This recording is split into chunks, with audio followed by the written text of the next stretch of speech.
Welcome to Two Guys in a Podcast. I'm Tom Waite. And I'm Mike Cardinale. And on today's show, we're going to continue the conversation.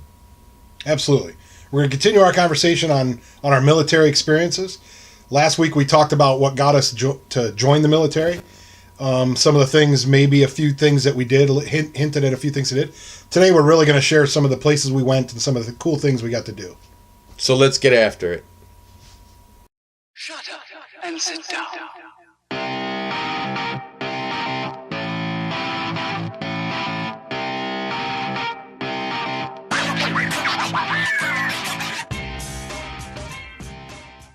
All right, so to continue our conversation from last week, we're going to talk a little bit more about, what we did in our careers. So I started out, finished boot camp, went to A school, went to C school in Groton, Connecticut. And I was a little worried I was going to get stuck in Groton, Connecticut because I really didn't want to get stuck in Groton, Connecticut. But I lucked out and I got sent to Hawaii. Nice. So Pearl Harbor? Yeah, I got stationed in Pearl Harbor. I did not know that. Yeah, 'Cause I was in Hawaii too. Almost 5 years I was in Pearl. So when were you in Hawaii? 87, September of 87 to March of 92. So it's crazy. I was in Hawaii at the same time. Were you really? Like I was there from 91 to 94. But So we just figured this out, by the way, just now on the show that we were in Hawaii at the same time. yeah, I never knew that. So I would come down to Pearl Harbor, play basketball, and just hang out, and just I had some friends at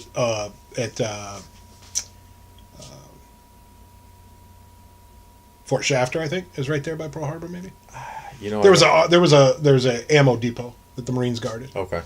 But anyway, I knew a bunch of Marines that were on Pearl Harbor. Yeah, I was at the sub base, obviously. Yeah, that's cool. Yeah, I got there. Hell, we might have seen each other and never known it. That's true. That's funny. That's crazy. And then 30 We might have years went to the later, same unmentionable locations. And Gussie Lamores. Yeah. Was that one of them? no, Anyway. yeah. So, I went to Pearl Harbor, and the first ship I was temporarily assigned to, my ship was on some kind of a op when I got there. Oh, so it was out. It was out when I Yeah. got there. So I got assigned to the USS Sargo, which I think was one of the last diesel boats commissioned. And I think, if I remember right, they were in the yards. So... I remember just even the transition of traveling, right? If you never flown before, I never flew before. I mean, my first experience on an airplane Was the military. was when I flew. Going to boot camp. Going to boot camp. Wow. And I don't remember it 100% because it was a long time ago. I just remember trying to figure... And there was a group of us. I think there was 3 of us that went together. Anyway, but going to Pearl Harbor... There was looking back at it now, there was a whole bunch of us that went to Pearl. Yeah. It's that's a big like base. But they sent us from Groton, Connecticut to Pearl Harbor, Hawaii. It's hard to get any further away, really. Yeah. Within the continental U.S. or within the, states. And I'm trying to remember if I even came home before I went to Pearl. See, that was why I wanted to get Hawaii as a duty station, because the only reason. I wasn't like thinking, oh, Hawaii, it's going to be great. Right. I was thinking, hey, I get to go home for 9 days before I have to go to Hawaii. I don't remember if I... How naive I was. I don't remember if I came home or not. But anyway, I remember getting... That's a long trip. Yeah, I just don't remember if I came home or not for any kind of leave before I went to Pearl. I don't think I did. And you were in Pearl for your whole first enlistment? Yeah. Wow. Pretty much. So that was like your duty station for the first... that, like, had you gotten out after 4 years, you would have gotten out in from Pearl. Yep. Yeah. But I... So Pearl Harbor, obviously, for those who don't know, I don't know if you've been living under a rock, a lot of history at Pearl Harbor. A lot of history. For us, not just December 7th. 1941? Yeah. But just in general, Pearl Harbor in general. Yeah. I mean, the naval station there has a tremendous amount of history. And it's just a really cool place. Yeah. If you get out there, you got to go to the Arizona Memorial. I mean, but there's that is an amazing. I mean, obviously, if you know the history of it, it's absolutely amazing. one thing that irritated me. So you were out there when I was out there, I believe, for the 50th anniversary of Pearl Harbor, 91. I think I was at sea. So when I was there, we went to Pearl Harbor, I think to play basketball at night one time at the gym. They had it was like a oval gym kind of thing. Anyway, what we noticed, a lot of dignitaries were in town, right? Obviously for the 50th anniversary. And someone on the base told me that normally there's a lot of Japanese people working at the memorial. For those 3 days when all the dignitaries were there, it wasn't any of the Japanese employees. It was all like American, if you will, employees. And then after all the dignitaries left, the Japanese people came back in. And it struck me odd because, like, when you walk around downtown Honolulu and stuff, there's probably more people from Japan that go on vacation to Hawaii than from the United States. Probably. There's Japanese everywhere there. And it just showed, I mean, in 50 years, right? So from what it was in 41 to what it is when we were there in the 90s, 50 years, tremendous Japanese influence there. Oh, yeah. And just, I mean, I only had a couple bad nights in Hawaii. I would call bad nights. And that was with some of the locals. They don't necessarily like. See, I won't say that. Some of them don't care for the military hanging out in certain areas. Yeah, so the Howley boys, right? Yeah. That's what the... Yeah. So I had I think it was one of the chiefs or one of the first classes was married to a local. So we used to go to Eva Beach, and Eva Beach at that point in time was not as hugely populated as it is now. And we used to go hang out with the locals all the time, and man, you just couldn't find a better bunch of people. I mean, they would... Yeah, I mean, the people that I was talking about are more 3 a.m. downtown Waikiki. Yeah. You know, probably not the right people to... Yeah, probably not the best. Yeah. I mean, don't get me wrong. I've spent many mornings, Yeah. we'll call it, down there at that time. When it's best to be in a large group. Yeah, well, we spent time in Waikiki, so it wasn't... We never really... They had the Red Lion was the boat bar, for lack of a better term. Yeah. So typically, if the boat was in town and you went out, that was like the safe haven. Yeah. So, Yeah, we were probably in establishments we shouldn't have been in Well, there you go. at that time. But like sailors, we can seek out a bad establishment pretty quick. Yeah, I got a great story for later that I just thought of about a place there. But so you're stationed in Hawaii, your ship's out when you get there. So you're just, I don't know, what do you call that? What do you mean? What do you call not like being on land? I mean, what do you, like in the Navy, is there a term for that? Just being in port. Yeah, so import. Okay, so you're just Yeah, import. we're just in port. And what are you doing? What do they got you doing while your ship's out? What are they? Well, see, I was temporarily assigned to the Sargo. So when the which ship was pulled there? in, yeah. Yeah, okay. So one of the guys from the boat was on augmentation. I think that's what they call it. Like a FAP or something? They was Yeah, and he picked me up originally when I got there. You know, you have a sponsor, so they Yeah. want to make sure that you know takes you around, checks you in, and all that. Yeah, I was I was a seaman recruit, had been in the Navy. How old are you at this point? 19? 19. 19. So it was September, I think. I want to say it was September, but yeah, I was 19 years old, traveling on my own, basically for the first or second time. Yeah. Not really that far from home, technically.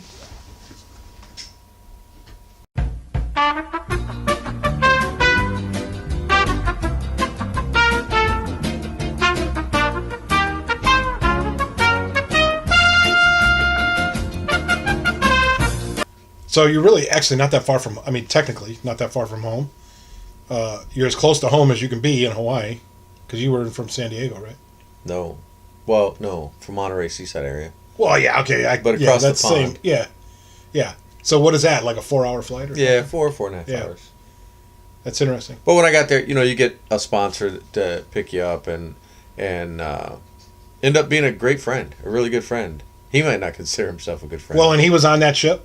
Yeah. Yeah, that you got temporarily assigned to? But man, we party like rock stars. You know, 19 years He old. showed you the ropes in Hawaii. and a paycheck. 19 years old and you got a paycheck. Yeah. And oh yeah, you got a bed and you got food. Yeah, and You didn't have to pay for any of that. and no responsibility, really. Yeah. You know, so you're just living the dream, Nice. just having a good time. Nice. So then I'm trying to remember. We went on a couple of short runs. I do remember the first time I went underway. Right? Now, on which ship? The USS Bremerton. That was the first ship I was on. That's your temporary ship. No, that's my Sub. that was my permanent duty station. So that was a sub? Yeah. Yeah. USS Bremerton. Okay. And just a really, really cool bunch of guys. Just. What'd you think of a submarine the first time you were on it? It's a whirlwind. I mean, Yeah. I don't. It's been so long. I mean, it's been. But it's not like, I guess on the inside, it could be like other Navy ships when you're down below. But it would just strike me, like I went on a tour of one time at Yokosuka Naval Base. Right. And it was a little Japanese sub, I think, actually. But anyway, just cramped. I mean, just crazy cramped. Like more than normal on a ship. Oh yeah. The space is limited.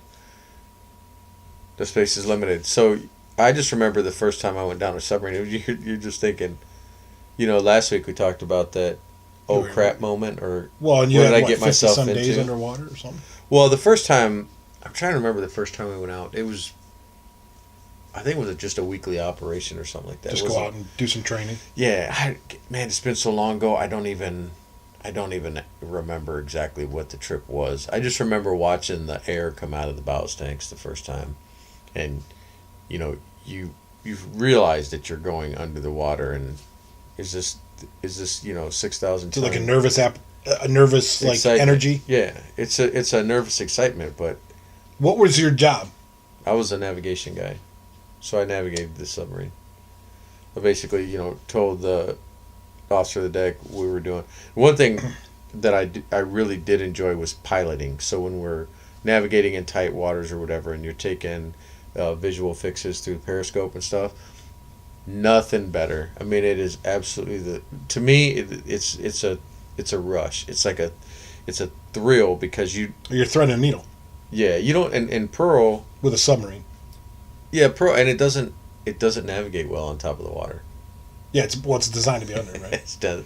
Yeah. So, but doing what we call fixes. So you're triangulation, right, to get navigational aids, towers, whatever, to say, okay, this is where we're at in a terrestrial navigation type scenario. Kind of like you would do land navigation Sure. for Marines, right? Yeah. Where are we? I think Yeah. we're here. I'm pretty sure we're here. And you're using multiple sources to try to predict that. Yeah, and they didn't have GPS. Yeah, back it's then. not like I in mean, the middle they of the did, ocean. but You can't just pull up in the middle of the ocean and go, "Oh, I recognize that." yeah, that wave that was there 30 seconds ago. So it was just really cool to navigate through like different places. Straits of Juan de Fuca, that's going towards like Bremerton. Navigating through Hong Kong was a nightmare because there's just stuff everywhere. It's not necessarily land masses, but just understanding how to navigate a submarine around the world at 19, 20 years old is pretty amazing. And that's different than a surface ship? Obviously, maneuverability and everything. I don't know. I haven't been on a surface ship, so I don't really know. Were you ever on a surface ship? I went on a 4-day trip on the USS Dixon. Which was what? Like Like a cruiser or something? No. It was a subtender. Oh, okay. We went out to Like a maintenance ship almost? yeah, just if For subs? if sub yeah, basically. So sub repair ship, I guess. Yeah. You want to call it. Huh. So So 4 years in Pearl Harbor right out of the gate. yeah, I got there and I'd have to go back and look. I think I still have copies of my orders, but I want to say it was in September time frame. And then I left, so that would have been in '87, and I left in March of '92. So I was just 4.5 getting back years. from Okinawa in the Philippines in March of '92. So I got to the submarine in '87, but then in '90 I split toured off of the Bremerton. So the Bremerton went in the yards.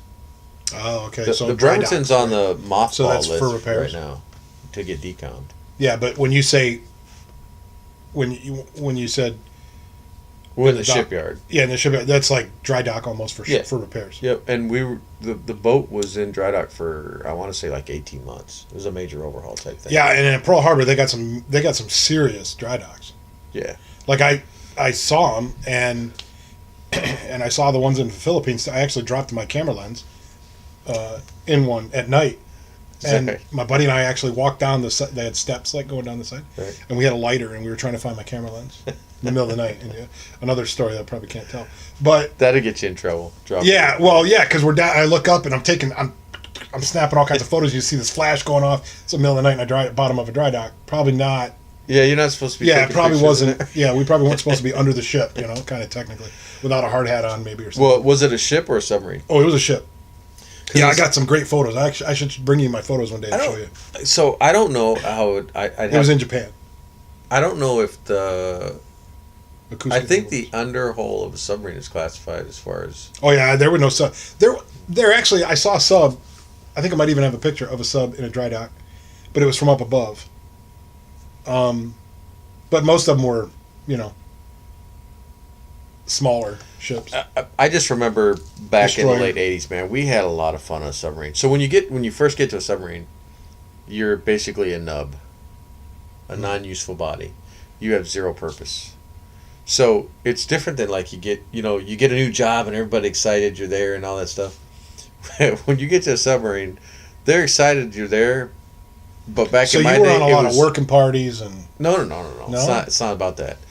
It's about qualifying submarines so you can help in the stand watches. Okay. Because if you don't qualify your watch stations, you're pretty much useless. Well, and what does that mean? So that means you know what you're doing.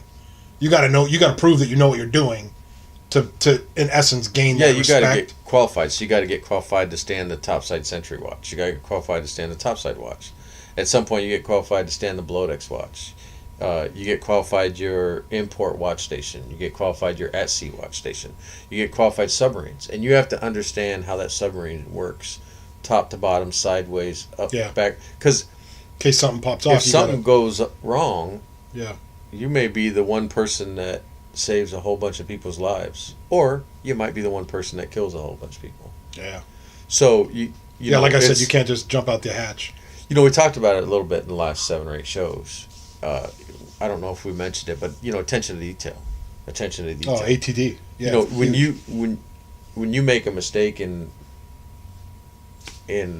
other situations, lives are lost. Well, multi-million-dollar equipment gets, yeah. I mean, $1 billion sub sinking and 400 people perishing. So one of the things I struggle with Why? today Well, I pulled is this plug and I shouldn't have. well, one of the things I struggle with today is the leniency of attention to detail. We talk about it every day. I joke with the other supervisors at work. I say, we're not dropping bombs, we're just making cheese. At the same time, there are things in the process that need to be done correctly, and we need to pay attention to detail. Most of our problem cheese or problem product, come from Lack of attention to detail. yeah, I would say so. Yeah. I mean, we Most do of have our a quick- problems that we have where I work. Today we got a customer complaint for a bunch of rolls of slit tape in a box. We didn't have slip sheets in between them, and they all stuck together. Just Slip sheets attention are a to wonderful detail. thing anyway. Yeah. But anyway, I don't want to get too far off topic, but it's just one of those things that relate back to a lot of the things that we're talking about. In the end of the day, you can't stay in business if you can't satisfy your customer. Well, and in the military, on a submarine or whatever you're doing in the military, if you lack that attention to detail and that ability to do your job and to do it at a very high level, like mediocrity in the military is not acceptable. Right. Right? It's not. It's like there are people probably at your organization, at my organization, at your organization out there that are mediocre, and they just come in and they get a paycheck, they do their job, they go home. That's fine. But they're the ones that you could pick and choose. It's a tough thing, right? So if you're putting cheese in the box, not to simplify it, you could do that for 20 years. Right? So we have folks, But if you're only mediocre at it, No, I'm saying we have folks that's okay. That's going to be what they do for their entire life, and that is perfectly fine. no. But I'm saying that's different than what I'm talking about. So I'm talking about somebody that does that for their whole life and they're not really good at it. right? So you can have somebody that's really good at it, and they just do that, and that's their level, and that they don't want to advance, and they don't want to. Right. That's fine. That's great. I think that's what you're talking about. I'm talking about the person that you have 3 people doing it, and one of them isn't very good. You if you could, you'd replace that person. Yeah, but we accept that. In the military, you don't. That's my point. Oh, yeah. Yeah. So in the military, that is not acceptable. In the military, You would have extracurricular activities, and yeah, but in the military, in submarines anyway, we send those people back to the surface fleet. yeah, because the risk is too high, right? Risk management. So we're dealing with at work right now. We're talking about risk management and risk assessments and trying to mitigate risk and manage risks. And in the military, it's all about risks and what you can do to either eliminate the risks or manage the risks, or ultimately accept risks. Right. Right. And on a submarine, the heightened risk is more. Yeah, but the struggle for me is the process should be the same. What do you mean by that? Risk management. The process should. Oh, be the process is the same, but what I'm saying is the risks are elevated. So like if you're measuring risk and you have frequency and your level, right? Right. So you could have a really catastrophic event and it could happen frequently, right? Let's say. So on a heat map or something, that's red. Yep. Boom. Got to worry about it. Yep. In the military, if you have situations like that and you're mediocre, your performance is mediocre, you better not be anywhere. Like, I mean, let's face it, a lot of those submarines now, if not all, are nuclear powered, right? Several of those submarines are probably carrying or potentially could be carrying nuclear warheads. So, I mean, the risks, the level of risk versus, I'm turning a wrench on a. But see, I guess my point is we as humans we're not this way. Is that the intensity at which you attack the problem should be the same, regardless if it's high risk because you're carrying nuclear weapons or low risk because you're putting cheese in a box. 100% agree with you. I agree with you 100% there. Right. It absolutely should be the same. And technically, no matter what you're doing, wherever you are on that spectrum, you should be personally guaranteeing excellence in what you do. I mean, it's just, that's what you should strive to do. Always do your best, right? Yeah, I have this conversation with my boss all the time because we accept people for who they are. So you potentially have a culture where mediocrity is either accepted or potentially rewarded. In a weird kind of way. Rewarded as in they're still there. I don't want to really comment on it because I think that it's... Again, pulling it back to the military, that's just not acceptable in the military. Right. Right. So if you are one of those people, we used to call them shitbirds. Right? So if you're a shitbird, number one, you don't want to be a shitbird. And number two, if you are, you're... Like literally, if you think about Full Metal Jacket, the movie or something, just things like that, where there's somebody that needs extra training, you're pairing them with somebody. We had somebody that we paired they were both the same rank, they were both PFCs, private first classes, and one of them had never left the house, had never done his own laundry, had never made his own food. He was kind of a mama's boy, and just, it was a culture shock for him. He didn't know how to do laundry. He didn't know how to make his bed. He didn't know any of that stuff. We literally had a Marine that joined the military later. So he was like 25 years old or 26 years old when he joined the military. And he was a lockdown kid from Boston. We paired him with this other kid to teach him how to make his rack, how to do his laundry, all that kind of stuff. Just the basic stuff that you would think somebody would have learned. Right. And it almost broke him. And this was a guy that went on to be a scout sniper like Matt. He was just locked on. We had to force him, when we were out in the field, we had to force this guy to say, this sucks. Because he'd never say, no matter what we were doing, no matter what situation we're in, he'd never complain. He'd never say, man, this sucks. Like we're sitting out in a mud pit. It's 35 degrees out. We're freezing. This sucks. He'd be smiling. But there's nothing wrong with that, though. No, but it almost broke him training this kid. But we got him. We got that kid. He did it. A lot of us did it. And we got that kid up from his mediocre to, he didn't excel, but he pulled his weight, right? On a submarine, like you said, if you have somebody that's really, I guess, if you want to say bad at what they're doing, or lacks that attention to detail, or is mediocre, or whatever, you guys got rid of them. You cycled them out, right? Pretty much. And I can imagine why like even on a regular Navy ship, when we were on a Navy ship, there was a couple Navy guys when we were on that ship that got in trouble. I don't know, they got a fight or something in Hong Kong or whatever it was, but they got in trouble. And that you're on ship and you're out in the middle of the ocean and you get in trouble. That's not a good thing.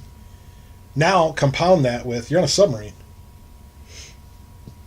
Yeah, like the Navy's not going to spend the money. It's different. I mean, like in the Marine Corps, they could just ship your ass somewhere, right? yeah, Like literally. But in the Navy, you're not going to pop the submarine out of the water, have a helicopter fly out, pick some shipbird up, and take them. You know what I mean? Yep. No. So So that's it's why you important get to pull your weight. And that's why you get weeded out pretty quick. And I think that's why you were mentioning earlier about getting qualified to do all this stuff.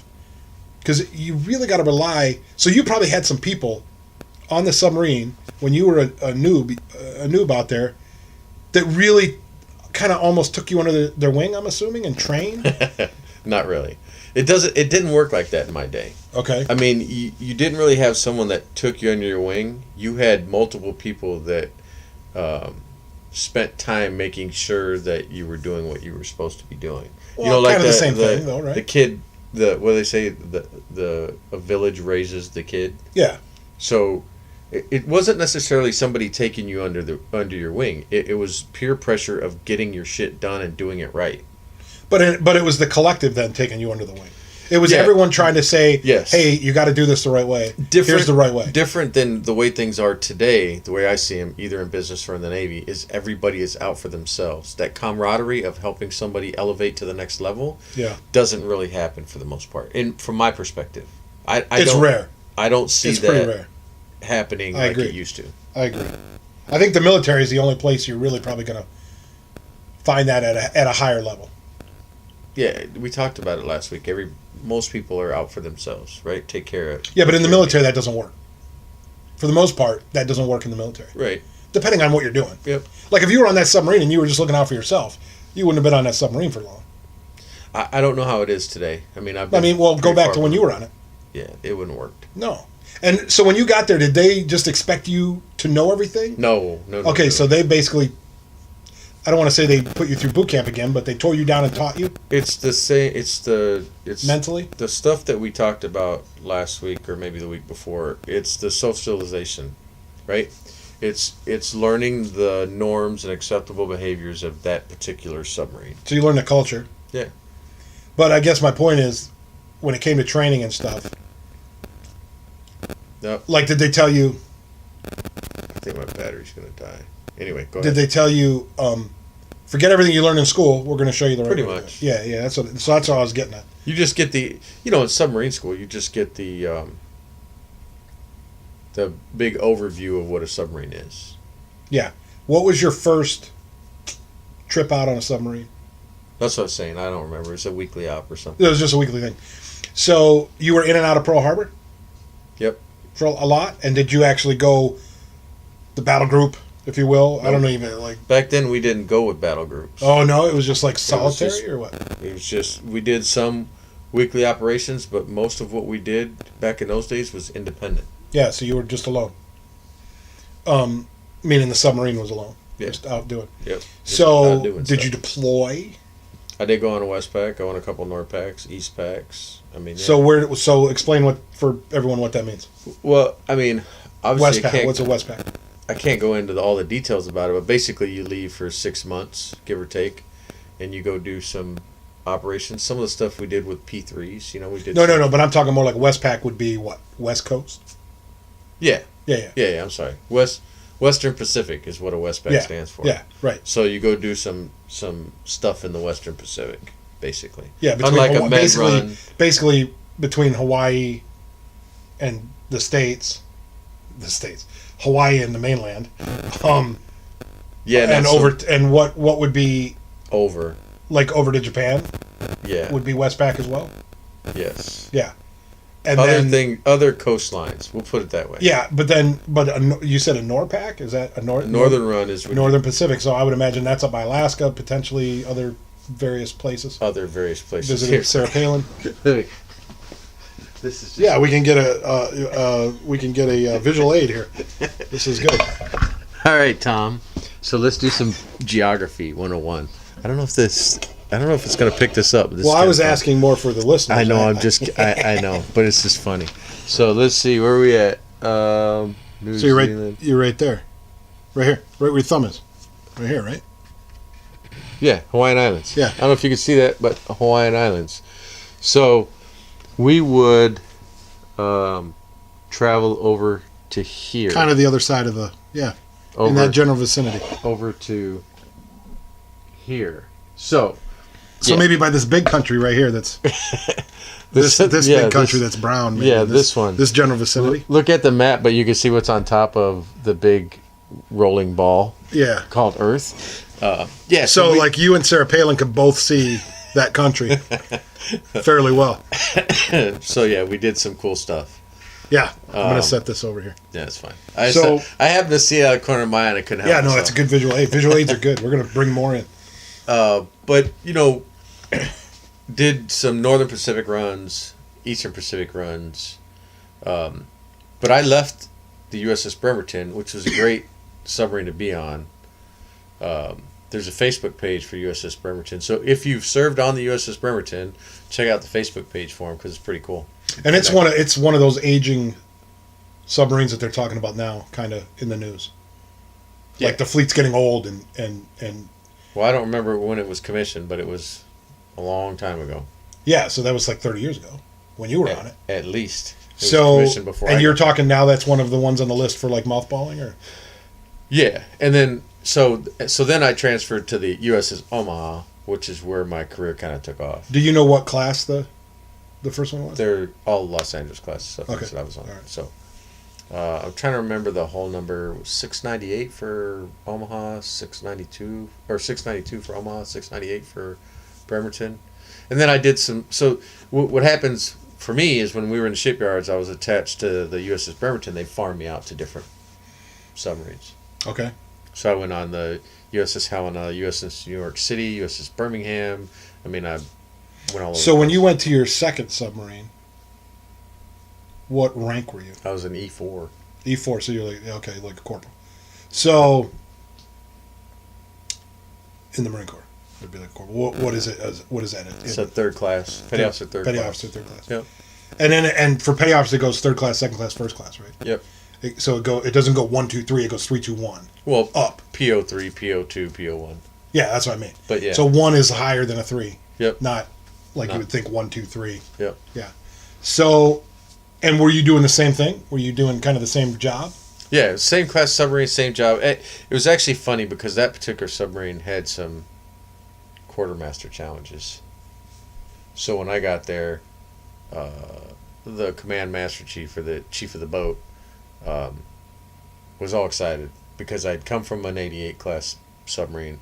I was already qualified quartermaster of the watch. I was already qualified ships. Yada yada yada. So he was like, hey, we really need you. And then halfway through that, they realized that Kresge was going to be transferring, so I had to step up my game. That's what you talked about last week. Yeah. So you had to step up. So explain chief of the boat. He's basically the command master chief or the master chief of the submarine. In essence, he's a senior enlisted man, Yep. right, on Yeah. the boat. So if you're a movie buff and stuff, you'll hear that. Like especially if you're watching like Navy SEAL movies and stuff, you'll hear the command master chief. And generally, those are guys that you don't want to mess with at all. Yeah, Ever. they've been in, they're old salts, They're old we call salts. them. They're They've big been time. in the Navy they're for... veteran. They know what they're doing, and you don't Not get all to of that. them know what they're doing. Well, no, some of them are, No, I'm just douchebags probably. But the point being is you don't get to that level. You don't become a chief of a boat without knowing what the hell you're doing. Well, you don't become a master chief unless you're... Yeah, it's like a first sergeant in the Marine Corps or something like that. I mean, it's Yeah, I mean... or even a sergeant major. You got to be intelligent, hardworking, not make mistakes, attention to detail, promotion boards and all that Clean. fun stuff. You got to Fairly clean, anyway. punch in all the right spots, do all the right jobs. That's one of the things people may not understand about the military too, is there's career progression in the Navy just like there would be in a company. Like, Yeah, hey, I'm going to take absolutely. on this job, and then I'm going to take on this job, and then I'm And you taking can on this take different job. paths too. I mean, there's multiple paths you can take, right? Well, Rank wise, no, it's all no, the same rank. Not really. So, like in the Marine Corps, you reach a certain rank, and then you got to kind of almost decide, like, do I want to be a master gunnery sergeant, do I want to be a first sergeant? And they have different roles within the Marine Corps. I guess you could say that you're going to be a CMC or command master chief, but the thing is, like, your rate once you become a chief, the way I understand it, is that you're still a known professional in your job, but now you're also a manager of people. All right, so the last point I just want to make with that is that you don't really take infantry or admin type Yeah, a role specific role for the right, Navy. right. It doesn't really work that way. Right. Because we have sea shore rotation, so you go to sea for 3 or 4 years, you're assigned to a seagoing unit for 3 or 4 years, 5 years, whatever, and then you transition into shore duty, and then you go back to sea, so you don't. Yeah, right. Anyway, but you can do a lot of different jobs within that scope. Yeah. Yeah. So. Yeah. But for career advancement, there's a rank structure that you could move up. Yeah, there's just career progression. Take this assignment, do really well, go to this assignment. Yeah. Do really well at that assignment, go to this assignment. And it's just, So it's real similar to the civilian world. As far as, yeah. I mean, position, title, Yep. whatever. Yep. Okay. Good. So that was your early years. What's that take you through? 5, 6, 7 years? Was that into your second enlistment? Yeah, I think so. So that takes you through your first That was a couple, long time ago, I think. first couple active duty tour or enlistments. First I guess you'd 6 say. years, basically. Yeah, that's good. So, for me, I was only in for 4 years, active duty. So my duty station, MCRD San Diego for boot camp, Camp Pendleton for Marine Corps combat training, School of Infantry. From there, got stationed in Hawaii. So I went to, at the time, it was called Kaneohe Air Station Right. in Hawaii. On the leeward side or windward side? Leeward? I forget. Anyway, you can look it up. It's on the peninsula. It's a really cool little base. It is now called Marine Base Hawaii. Marine Corps Base. I have no idea. Marine Corps Base Hawaii, I think it's called. Anyway, they did some consolidation over there. But what was really cool about one of the things that was really cool about the base is it was an air wing. It was a Marine air wing and infantry base. So it had both air wing and it wasn't fixed wing. It was helo, mainly helo. There was some fixed wing there. That's not true. That's actually true. My first couple years there was a squadron of fixed wing, and then like jets, right, fighter jets, and then they also had a plethora of helicopters, squadrons. And then I think the last 2 years I was there, I don't know that the fixed wings were there. They might have moved them, but anyway, they have a spot up by the small rifle range on base there that was shit. Why can I not remember what it was called? He's having an old moment. Yeah, I think it was called. Senior. Anyway, they have a spot on there up on the cliffs where they built, when after Pearl Harbor happened, they built an underground, 7-story underground hospital is what it was going to be. Oh. In the cliffs, right up on the shore. And what they did is they built a gun turret and they put, I think it was called the Pennsylvania Battery. Anyway, they put a set of the 16-inch guns off the Arizona on top of this thing. And it took them so long to build it and so long to get the guns up there and everything that they only fired the guns once, and it was when the Japanese surrendered. And it cracked the foundation of the gun turret. So they took them off. But I worked on the rifle range up there for about 6 months, so we got to tour it and walk through it and stuff, and it was really kind of eerie to understand that they were building this underground cement bunkers for thinking for this longevity of the war and stuff. Right. And it was pretty amazing. You can actually go there now and they got a plaque up and they tell you a whole story about it and everything. And that was the natural habitat of the red-footed booby bird. The dumbest bird known to mankind. Had to be the dumbest bird. We were trained on the rifle range that if there was a fire, we had to go up, and without touching them, because they were a protected species, Right. without touching them, we had to coax them to get away from the fire. Otherwise, they'll just sit there and burn. Nice. Stupid birds. Big, stupid birds. That were protected, and environmentalists would come out and check it out all the time. But literally, like, you had to go up and kind of go, shoo, bird, shoo, to get out of a path of a fire. So that was kind of we had fun with that. Literally, it was like out of a cartoon. You could go up and like talk to this bird and it'd just sit there and look at you. Yeah, like, what are you doing? So, anyway, got stationed in Hawaii. Got stationed with 1st Battalion, 3rd Marines. When I first got there, they were taking volunteers to go to Kuwait. It was at the end of the Gulf War, at Desert Storm, and they were 3rd Battalion, 3rd Marines was going over there to, in essence, guard the ships and the equipment and stuff while they offloaded equipment back onto ships to bring it back. Unlike today now, where they're abandoning this stuff, they're just kind of leaving it for Afghanistan or Iraq to have a lot of it anyway. But I decided, nope, I don't want to go over to Kuwait immediately. I think I mentioned I wanted to stay there. My girlfriend at the time was going to come out. We were going to get married. Yeah. We're going to live in Hawaii. So I went with 1st Battalion, 3rd Marines. I was in Bravo Company, 1st Battalion, 3rd Marines Infantry Company. We were in Weapons Platoon of Bravo Company. And so a company in the Marine Corps, a battalion, had 3 companies of infantry, 1 company of weapons support, and 1 company of admin support. So we were in Bravo Company. There was Alpha Bravo Charlie in 1-3. And within Bravo Company, there was 1st Platoon, 2nd Platoon, 3rd Platoon, a weapons platoon, and then a H&S Platoon, headquarters and support platoon. I never really understood how that So worked. it's kind of all broken down like battalion, 3rd Marines, the regiment, had 1st Battalion, 3rd Battalion, or 1st, 2nd, 3rd Battalion. And then within that, So how many people are in a battalion? in a battalion was about 900 people. Okay. Ballparky. In a company, that breaks down to about 150. There's like 5 companies in a battalion. So anyway, we were weapons platoon. I was what was called a small gunner, like a bazooka, 84 or 83 millimeter or 82 millimeter bazooka. And actually, I have a practice round in my garage.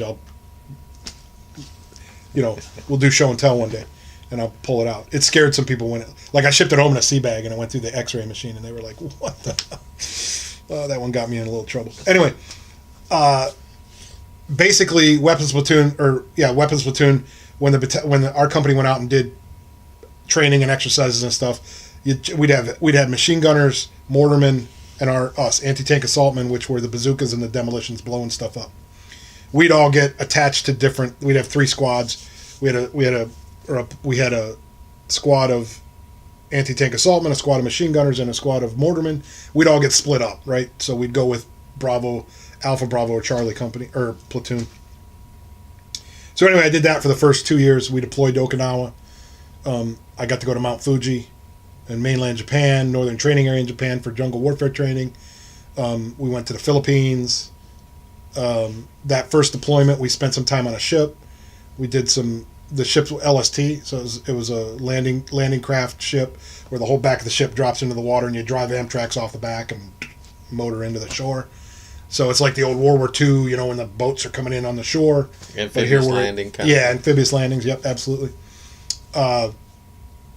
Came back to Hawaii, did about 6 to 8 months at the rifle range, teaching marksmanship, both rifle and pistol. And from there, 1-3 was already getting ready to redeploy in a few months.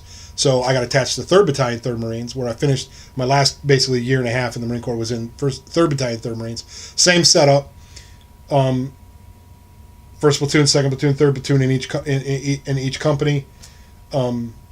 But I was now not in a weapons platoon, I was in a weapons company. So all that meant was bigger guns, right? So in a weapons platoon, the machine gunners had the M60 machine gun, the Rambo, Arnold and Rambo machine gun, right?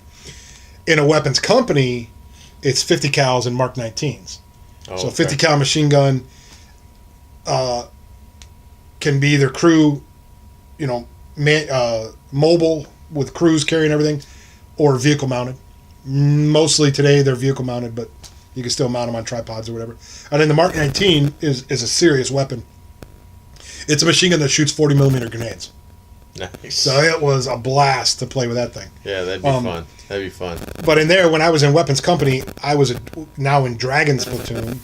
A Dragon used to be an old wire guided missile. You'd have this big sight. You'd put the crosshairs on a tank, an enemy tank, let's say, and you'd pull the trigger, and this missile would shoot out, and it has a wire off the back of it coming back to your controller, and wherever you move the crosshairs, the missile had little motors on the side that would fire, and you could steer the missile with keeping your crosshairs on the target. So if it was a moving tank and you're moving along like this, the missile would fire and keep moving and and impact where you have your crosshairs. Pretty awesome technology. One major fault. There was a wire coming from the missile back to you. Yeah, exactly. So, and you had to sit there and keep your crosshairs on it. So when you fire this big missile and there's this big puff of smoke by you, and the tank sees it, they know exactly, you know. So anyway, it quickly became an obsolete weapon. So we didn't. Now they've replaced it with laser guided javelins and stuff. You know, just crazy stuff now. I think it's a javelin. Anyway, now you just lock it on with a laser, shoot it, and you can duck. You know.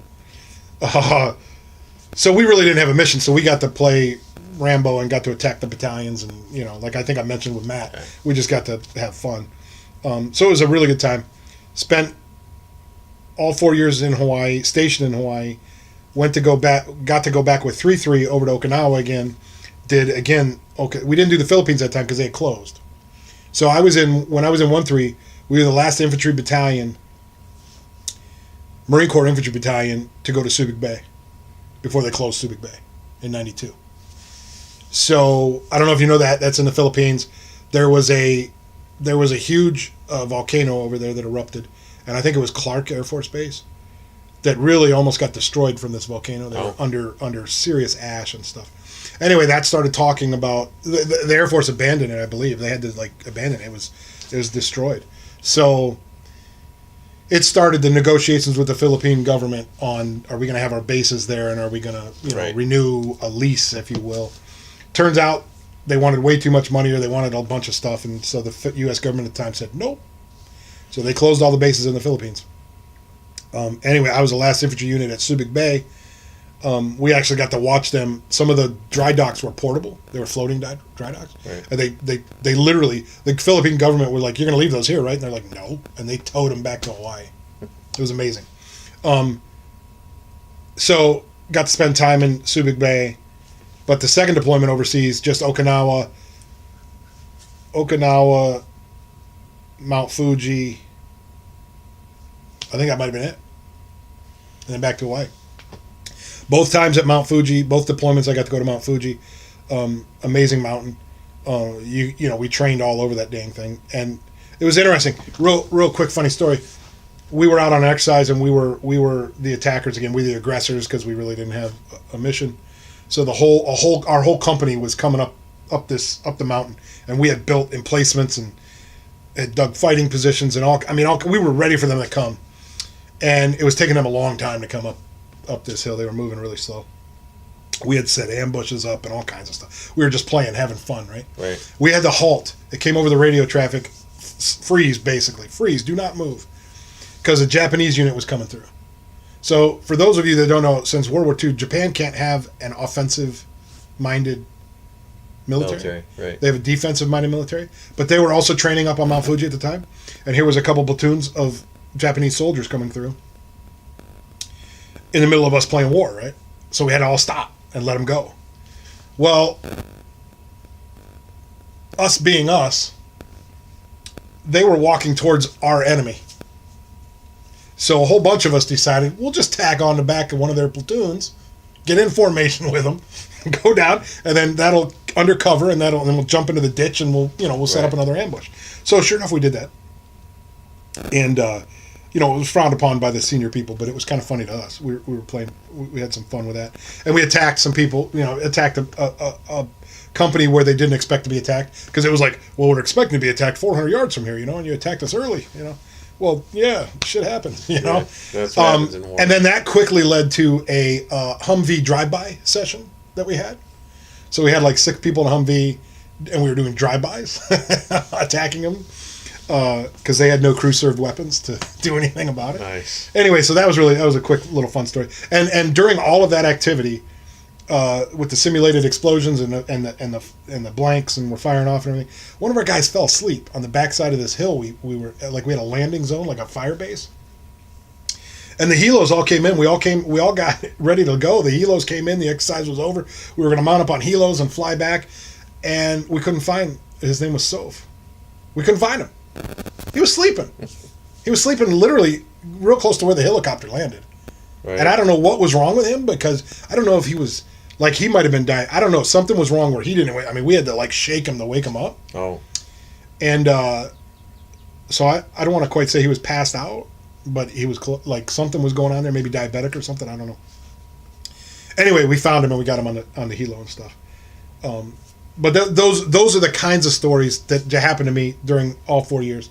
Like, just, it was a great time. There was obviously some really crappy times that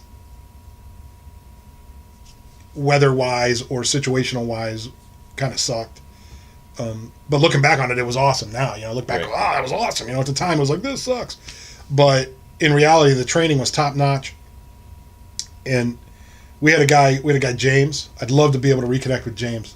This is all last names of people. Soph, James, Belton, all these guys that I was in the rink with. That's all we called each other by their last names. Right. Yeah. And James he was guarding a helicopter pad, and I think we were in Mount Fuji, and some of the permanent personnel were having a party. No, we were in Northern Training Area in Japan, jungle warfare training, and there were permanent personnel on the base were having a party on a weekend, and somebody jumped in a Humvee, drunk, and started ripping around on a Humvee, and they decided to go up the road on the helo pad and do donuts on the helo pad. Well, they didn't know that James was sleeping in a sleeping bag right at the top of that hill on guard duty. And they ran him over. The sleeping bag got snagged up under the Humvee, and they dragged him as they were doing donuts around the thing, and he was being dragged on his elbow. Like he was laying upside down, and he was trying to push his body up off the ground using his elbow and stuff. So his elbow, anyway, he had a huge patch of like skin and meat and everything that was just gone on his elbow. And I remember that pretty vividly, coming down and seeing that injury and trying to help him get to the med station on that one. He recovered, but he was a little fella, little guy. But that one freaked him out a little bit. Turns out the kid was in civilian clothes. The permanent personnel Marine was in civilian clothes, not supposed to drive a military vehicle in civilian clothing. Right. He was drunk. Needless to say, he got in pretty good trouble there. His career was over, put it that way. Yep. Had a guy on our patrol get bit by a snake. In Northern Training Area, there's a snake called the golden habu. Look that snake up. It's a badass snake. It can strike in 360 degrees. So if it's looking that away from you, it doesn't matter. It can strike you. And they're very deadly, like 3 steps and you're kind of dead kind of thing. So we had a guy, we were on a security halt, and he leaned up, we were in a river, in the bottom of a riverbed with high walls, if you will. So he leaned back to get his lighten the load a little bit, and he pulled open his blouse, we called him, the cami top. Yeah. And he looks, and I'm sitting there across from him, and I see the snake sitting next to him, and as I just go to say, "Hey, Miracle, there's a snake right next to you," he was a slow mover, and he kind of like, and the snake goes bam bam and bites him twice right on the arm, and then slithers away. And his reaction, literally, this was his reaction. Hey, Corporal Wade, I just got bit by a snake. That was his reaction. So I'm like, yeah, I watched it, you dumbass. So we couldn't find the snake. We called in, because there's deadly snakes in the woods. Right. So we called in a medevac. They medevaced him out. It took him about 15 minutes to get down to the med station from where we were out in the jungle.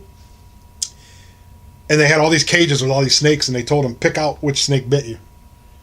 And he goes, no. Yeah, it was this one. And they're like, are you sure it was that one? And he's like, yeah, I'm positive it was that one. I stared right at it. It was that one. He said, yeah, not that one, because you'd be dead if that one bit you. And then he got all freaked out, like, oh my God, I'm going to die.